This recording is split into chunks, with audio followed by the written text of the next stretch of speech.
we think commodity. Well, we don't think about the importance of it and protecting it because it's just another thing. It's, like a piece of paper laying there. And so the advancement of technology also kind of clouds our minds a little bit.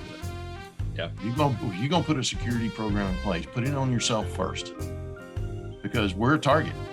MSPs are a huge, huge target in the market. Yeah. We all know it.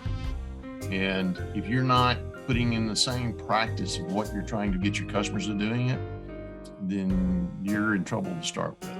And how better to be able to, we find that what we've always done in our business is whatever we sell or recommend to our customers, we do it for ourselves. Yep. We don't do it in-house. How can I stand behind it? This is the Cyber Crime Lab, a podcast about true cybercrime stories, the impact on victims, and what businesses can do to protect themselves and their customers. And if you think you're not at risk, that is exactly where attackers want you to be. In my experience, it only takes hearing what these attacks are like a few times to realize you need to prepare yourself for what could be a business-ending experience. That's Andy Anderson, the founder and CEO of DataStream Insurance. For over a decade, Andy has been working with victims of cybercrime. He's seen firsthand the human impact of a cyber attack. Now, he's on a mission to shed light on the threats we all face from a world we can't see. Today, Andy has invited Wayne Hunter to the Cyber Crime Lab.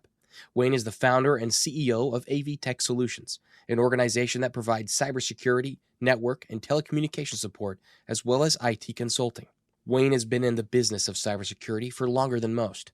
He's worked with businesses large and small and reminds us that we're all at risk of a cyber attack. He'll also touch on the importance of increased regulations and compliance and why you need to continue to learn and educate yourself in order to stay safe online. Well, Wayne, good to see you again. We've obviously had lots of conversations, and you're a pretty well-known figure, at least in the MSP ecosystem. But for those who don't know your background, I'd love if you take a minute just to introduce yourself, introduce your business as well. Sure.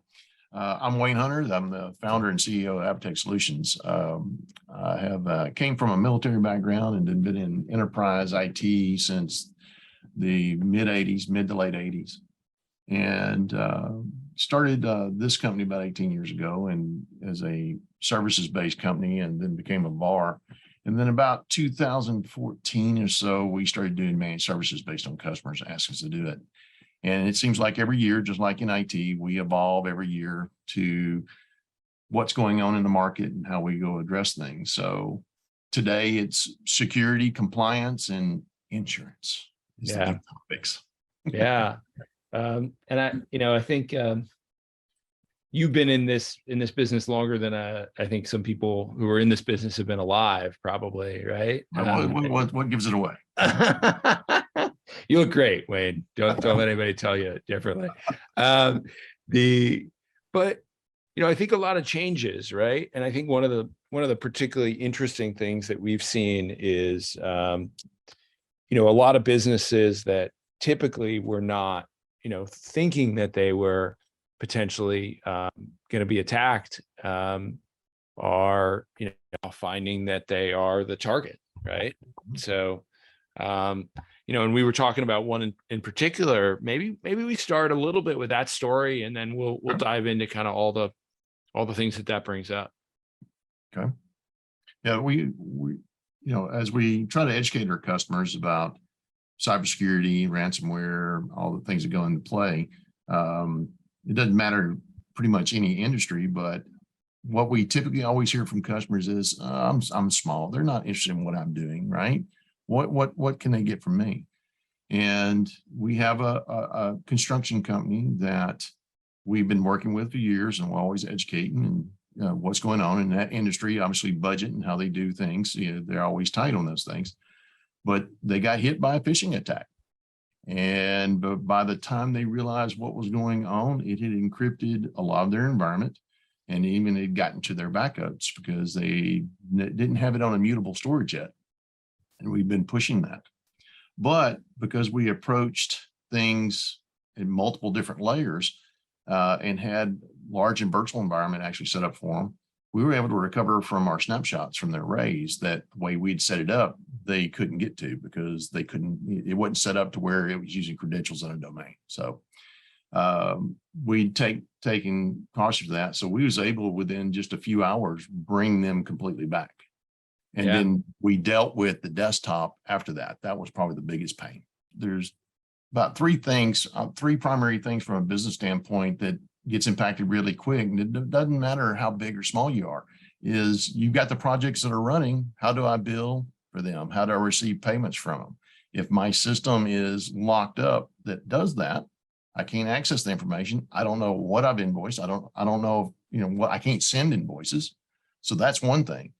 But on the other side of it, from a business standpoint, what they're doing bids, all their jobs, they're fixed jobs.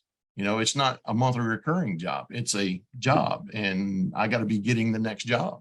Well, if I can't do that, all my proposal generation tools are locked up. My templates, all the information I've been gathering from the bids, I can't bid. So there's from that alone there. But all those folks out there driving the dump trucks, running the dozer, and all that, all of them put time in via some electronic interface. Well, now I can't track time to be able to pay my employees. So just those three things alone, doesn't matter how big or small you are, there's an impact. If I've got a Word document, you're doing it on a computer somewhere, that gets locked, I don't have access. It's not like I'm writing it today, so a lot of folks don't think about just how much they're dependent on it until something happens. Yeah. And so many businesses, again, like they've been operating for so long that they don't realize how much what they're doing is essentially dependent on the things that they've built up for, 10 plus years, right? Well, it's evolved over time. What used to be a high-end function when they buying a laptop, 20 years ago, that was a major expense, and that stuff. Today, with this, it's common. It's not this big expense. It's just something I should have all the time. It's a commodity.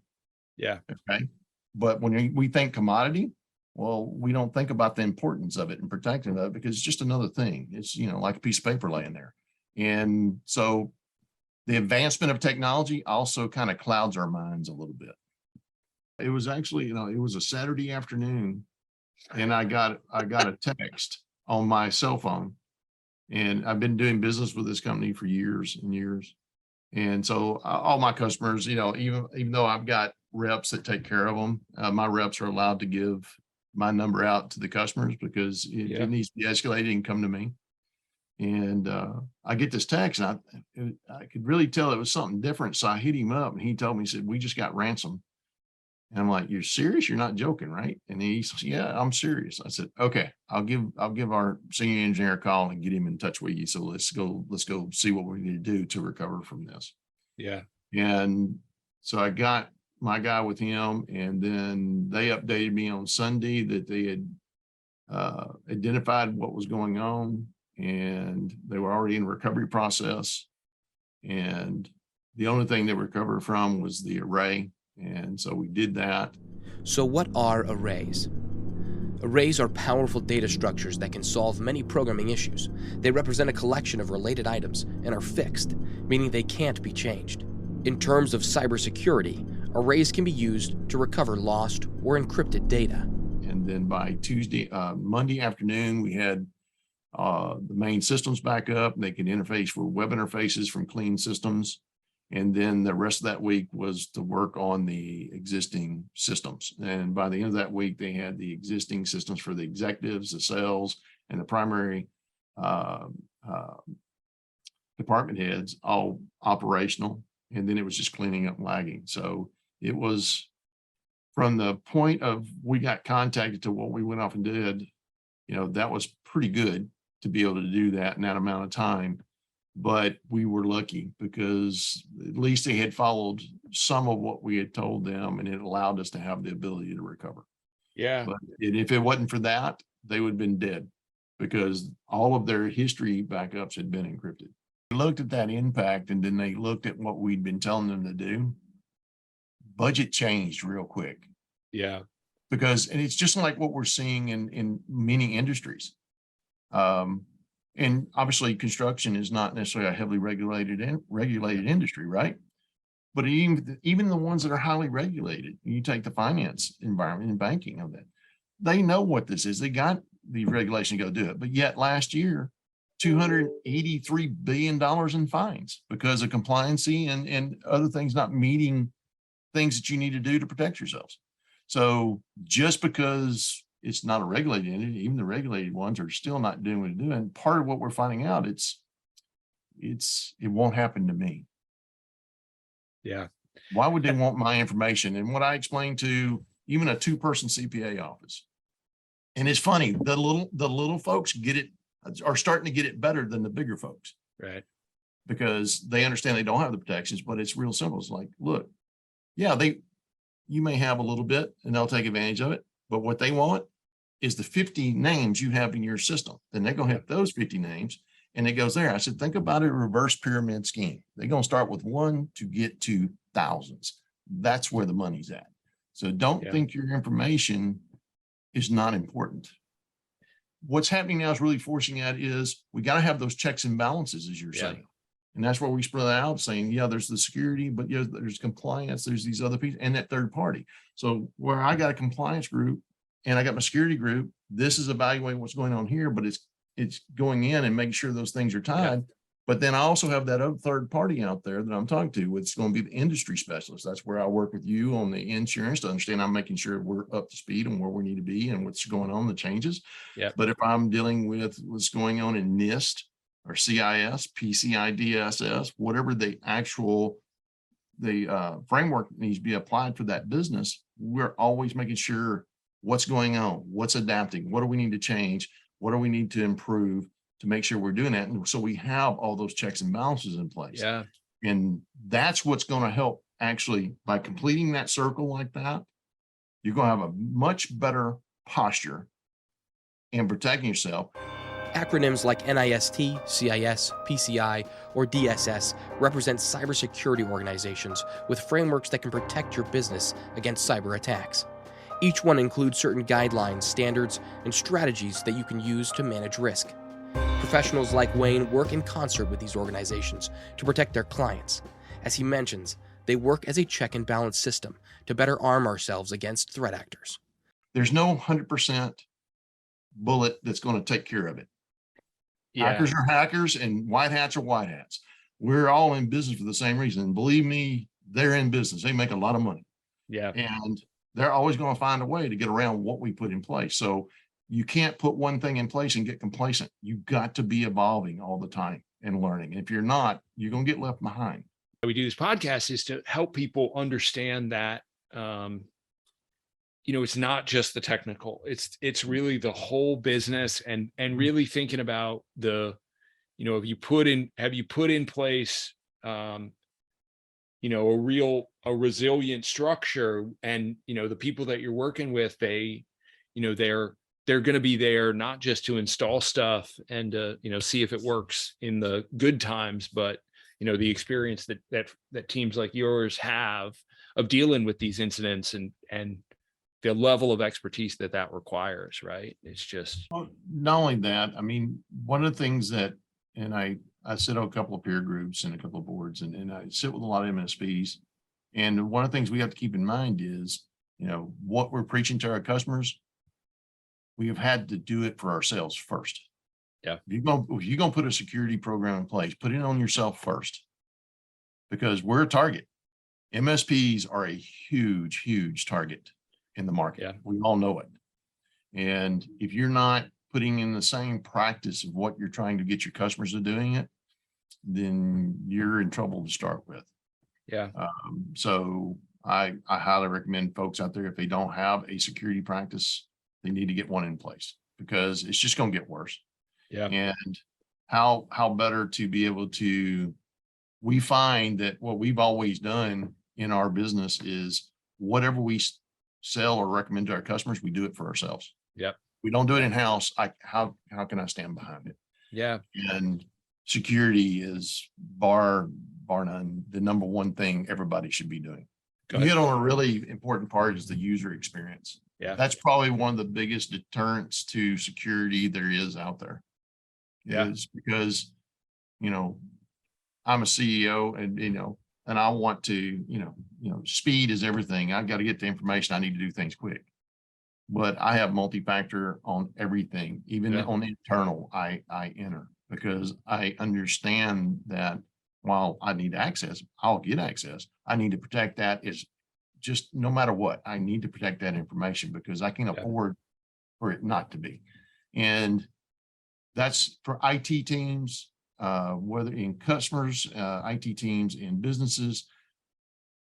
That's probably the thing they always get hit with. Well, I don't want to have to do that. And if it's the CX level saying, I'm not going to do that, typically we don't force them to do that. But that's where I bring compliance into place. That's the easiest way for us to bring that up because lots of times we don't talk compliance at all. It's just security. Some people think compliance is security and it's not. We need to start really addressing it as both pieces and bring compliance to bear. Because compliance overcomes those. I don't want to do that because I have to enter another code. And we need to be doing that to help get that overall protection framework in place for the businesses. As Wayne and Andy both mentioned, user experience in cybersecurity is huge. That said, if there were better regulations and compliance measures in place, we would all benefit. Many business leaders know that cybersecurity is important, but they don't want to have to take the time to perform extra steps in order to access their more important accounts. Wayne mentions that it's a way to overcome some resistance in the face of simple things like multi-factor authentication, and he makes a great point. Yes, sometimes it's not going to be a easy conversation, but it's a conversation that has to be had. And since that shared responsibility, shared liability, I'd rather have that uncomfortable conversation and get that documented, them saying no, and have that there. But I'm going to remind them every quarter they should be doing this. And they said no, but here's what you're going to do. So when things do take place, we've done our due diligence. We've done our best efforts and we've documented those best efforts to go do this. Yeah. And that's what people have to be doing. That's where I go back to that documentation and communication. That's what's got to be happening. If you're not having those conversations, you should be. Yeah. And I work in insurance, right? We are, highly regulated industry and security, so much compliance as well. And I think that it's a rare person that loves that stuff. I mean, there are those people out there, right? And bless their hearts. Yes, Andy, you are special. Yes, right. But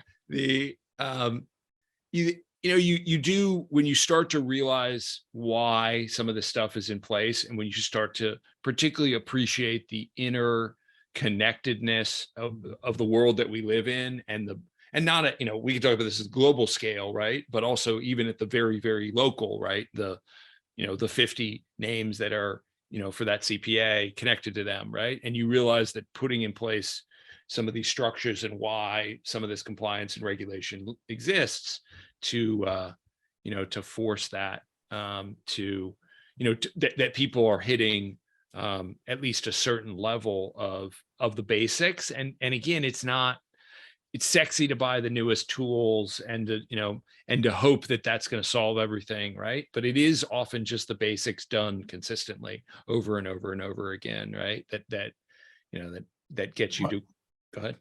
Well, yes, and that's where you start looking at what's going on, whether it's like New York with their shield laws, or California.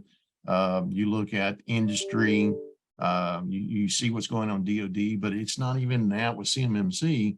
If you start looking at, I have a customer that they're considered critical infrastructure because they build natural gas plants. Well, now they have to meet what comes in from a standpoint of CUI, but not from a DoD standpoint, but from a critical infrastructure standpoint. So now they have to comply with NIST to be able to continue business. Yeah. Well, that's one of those things. As things change and what you classify, what is the state of your business? Even you're doing business, who is your customers? Not just you, but who are your customers? Because you're going to inherit what their compliance requirements are. Yeah. Okay. And that's what's making it so difficult for businesses to understand what they have to do today. Yeah. And that's the reason why we come out and say, let us help you with that. Because you know me, I'm in the middle of it. I'm always asking questions, digging into it, figuring I'm always calling you guys saying, Yeah. okay, from the insurance standpoint, now I got underwriters asking me to supply how many records have PII information in it. Yep. Cybersecurity insurance never asked for that before. Yep. You just had a rider check mark and you went on, right? Yeah. So things are evolving so fast, these businesses can't stay up with it, but they should be. And it's our job to help them get there. So if you don't know what's going on, talk to folks, get out, get involved so you understand where that is, so you know what to go off and do. Because there's no check mark to it. There's no easy fix. It's a work now. Yeah, no, and I think just I mean, it's one of the themes that we often sort of hammer on is obviously this whole area is just getting more complicated, and the regulation and it's because of the risk that's here, right? But at the same time, the fundamental approach has to be, get yourself a really solid team of individuals and organizations, and making sure that you're hitting, the big three that we were always talking about, which is, obviously from the technical perspective, and that's both the core IT plus the cybersecurity stuff. And that's, you're often, a managed service provider such as yourself, who's really helping the compliance piece. And that's, sometimes MSP or, other folks are helping there as well. Obviously you guys have gotten, a lot of expertise there. And then that third leg of insurance, right? And if you kind of have, that high level, you've got experts in all three, and ideally all three of those expert domains are talking to each other, right? And there's that level of comprehensiveness, but also a little bit of checks and balances. I think, right. When you find people are, they've created siloed, I have this person and they don't know what this other person is doing. That's when you end up with people with holes in their programs and ill-fitting. And, it's been pretty, unfortunately, I think it's, the whole space is still maturing, and we certainly see all levels of competency operating in all three of those domains, and some amateurs who are trying to maybe do things that are probably bigger than they should be or out of their expertise, right? So at least they're trying. I'll never fault someone being small and trying, because at least they understand and they'll figure out what they got to do. Some hopefully, I'm working with a couple of small ones now. They know they need to do this, but then they're working with me, and I sub to them and help them with the pieces they can. Yeah. And we hope people keep an open mind to go and do that. But at the same time, when you was talking about,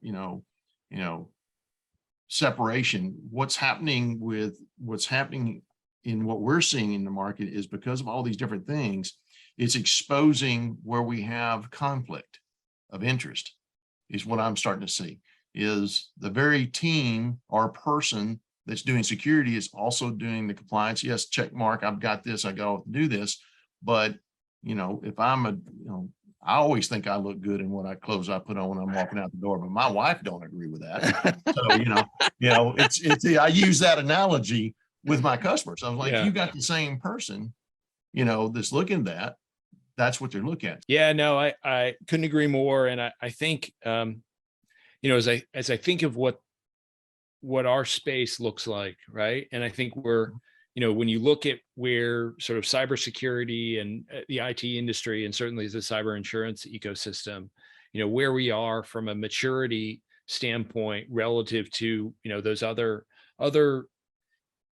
industries, areas where we've thought about building a culture of safety and oversight, and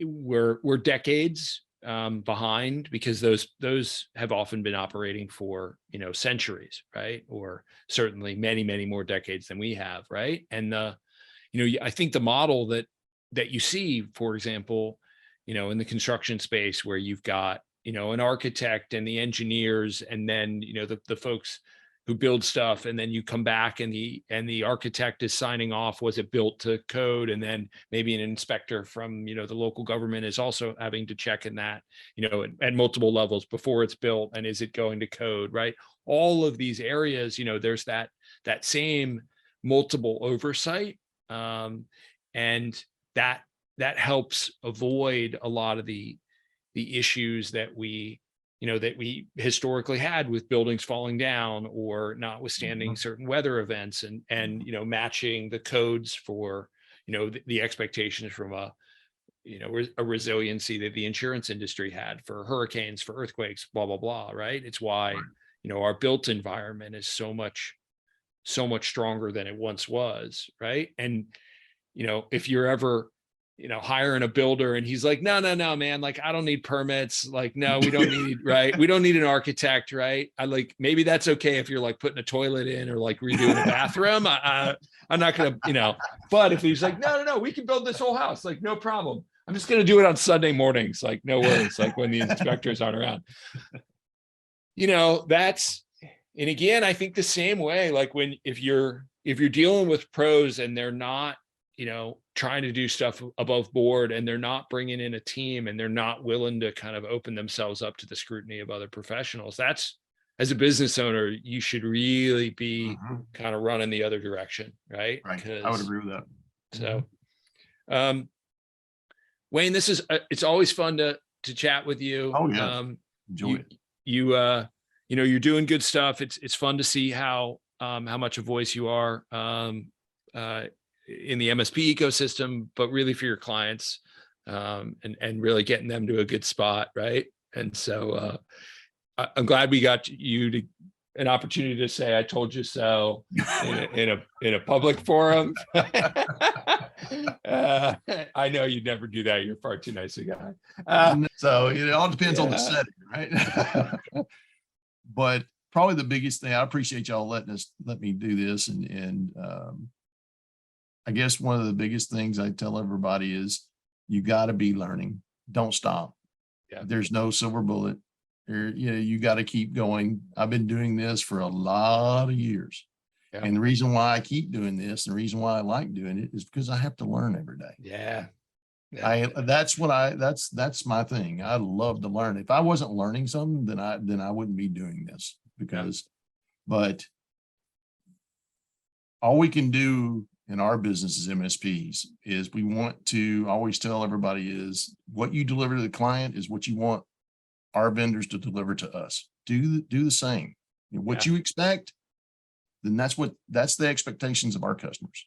Deliver it and keep working it. Everybody makes mistakes, but we got to be big enough to say, hey, here's what we're going to do to fix this, and let's get out there and take care of it. Sometimes you're going to have those customers that don't want to follow. You can, old saying, lead a horse to water, but they can't make them drink. You're going to have them. It's what it is. But don't give up, and don't be afraid. And anybody, wherever you got questions, my door is always open. Yeah. No, it's good. And I think taking care of, the what I love about this community is, the real sort of service, ethos from so many of the MSPs, and you really are the ones who I've seen are, have been here a long time and are doing well here, is they get that, and they put those clients first, and it's business, and money will get made, but really taking care of them and thinking about the relationships and putting yourselves in the shoes of those business owners, and appreciating how much trust and you have, and how much responsibility you have of that, right? Because the businesses are just completely reliant in many cases on what you're doing there. So what I tell every customer we talk to, potential customer we talk to, is, everybody, we're all in business to make money. They're in business to make money. We're in business to make money. But I always tell them that my objective in having them as a client is to have them as a reference account. Yeah. Only way I can do that is I do my job. Yeah. If I don't do my job, you won't be a reference. And we keep it that simple. Yeah. And we pride ourselves on being able to, I don't have to call my customers. They've given me carte blanche to give their name and numbers and all that out to anybody that wants to do business with us. And that's what I strive for, because as long as we get that ability, that tells me not only me, but my whole team is doing their job. Yeah. And that's what we're here for. Yeah, it's fun. Wayne, pleasure having you on. Hopefully I'll see you soon and we'll get to have that bourbon together. Oh, I'm sure we will. Yeah. You won't have to worry about that. Man, I'll join you for one, right? There you go, man. All right, good stuff. Thanks, Wayne. Take care, man. Cheers. Bye. Thank you for listening to this episode of the Cyber Crime Lab, brought to you by DataStream Insurance. When the worst happens, you're going to want the best financial, legal, and technical support to get you back up and running again. With cyber insurance from DataStream, we find the most comprehensive insurance coverage on the market alongside critical post-incident customer support. Go to datastreaminsurance.com today and see how we can help you secure your business data. That's datastreaminsurance.com. If you enjoyed today's episode, be sure to subscribe and give us a 5-star review. You'll find show notes and any resources mentioned at cybercrimelabpodcast.com. We hope you'll join us next episode. Until then, stay safe. And more importantly, stay ready.